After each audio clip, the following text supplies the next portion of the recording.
ఒక గుడ్డు దొరికింది,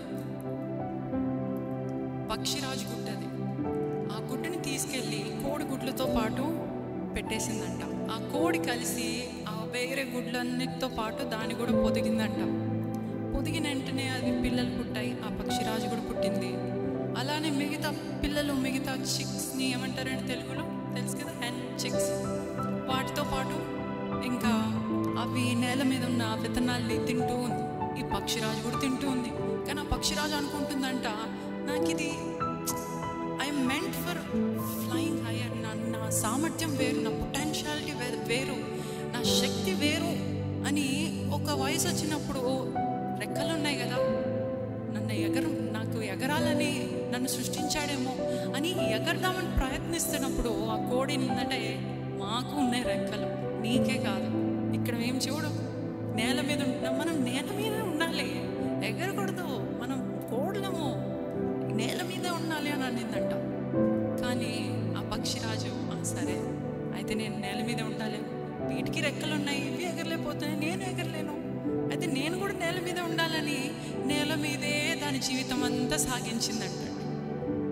మన జీవితం కూడా రెక్కలు కట్టుకొని నిలబడిన పక్షిరాజుల్లా కనిపిస్తున్నాం అందరం, నాతో సహా. అవునా కదా అండి?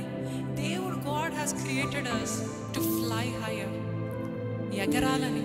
ఈ లోకంకి మనం వెలుగుగా ఉండాలని, ఈ చీకటి లోకంలో మనం వెలిగిచ్చే వారంగా ఉండాలని, ఆ వెలుగుని మంచం కింద కప్పిపెట్టుకునే వాళ్ళం కాదండి. దేవుడు మనల్ని ఒక్కొక్క ఉద్దేశంతో, గొప్ప యూ మైట్ డ్రీమింగ్ బిగ్, అవునా కాదని? మనందరం గొప్ప కలలు కంటాం, గొప్ప ఆశలు ఉంటాయి. ఆ ఆశలు పెట్టించిన ఎవరు? మన దేవుడు. ఆ ఆశలు పెట్టించిన దేవుడు మరి ఆ ఆశల్ని కూడా నెరవేర్చగలడు. మనం డు నాట్ థింక్, మనం ఎప్పుడైనా గొప్ప ఆలోచన, అంత పెద్ద ఇల్లు ఉంటే బాగుండు, అంత పెద్ద జాబ్ ఉంటే బాగుండు, ఇంత శాలరీ ఉంటే బాగుండు అని ఆలోచించడంలో, కలలు కండంలో తప్పేం లేదండి, ఆశపడడంలో తప్పేం లేదు. నిజంగా నీతిగా బ్రతుకుతూ, దేవుని భయభక్తులతో జీవిస్తూ, దేవునికి అంగీకారంగా జీవించినప్పుడు నీ ఆశలన్నీ నెరవేరుస్తా అంటున్నాడు. ఆయన కుప్పెళ్ళు విప్పితే పట్టరాని దీవెనలు అంటండి, అవునా కదా? సో ఆశ, dream big, think higher, dream big, don't worry. దేవుడు, దానికి మించిన దేవుని మనం కలిగి ఉన్నాం, ఆశలన్నీ నెరవేర్చే దేవుని కలిగి ఉన్నాం, గొప్ప దేవుని మనం సేవిస్తున్నాం. అలాంటప్పుడు డోంట్ ట్రై. మనుషులు నిన్ను చెప్తారే, నువ్వు నేల మీద ఉండాలి, నీకు అంత లేదు, నీకు ఉద్యోగం అంత లేదు, నీకు ఇది లేదు, నీకు అంత సామర్థ్యం లేదు, నువ్వు ఎక్కడో ఆలోచిస్తున్నావు, దిగు అంటారు. Think big. ఎందుకంటే మనం సేవించే దేవుడు గొప్ప దేవుడు. గొప్ప ఆలోచనలే కలిగి ఉండాలి, గొప్ప ఆశలే కలిగి ఉండాలి. దాని తగిన శక్తి, దాని తగిన బలము దేవుడు ఇస్తాడు, దాని తగిన కష్టం కూడా మనం పడాలి, అవునా కాదని? గాల్లో దీపం పెట్టి దేవుడు అంటే రాదు. You need to work hard.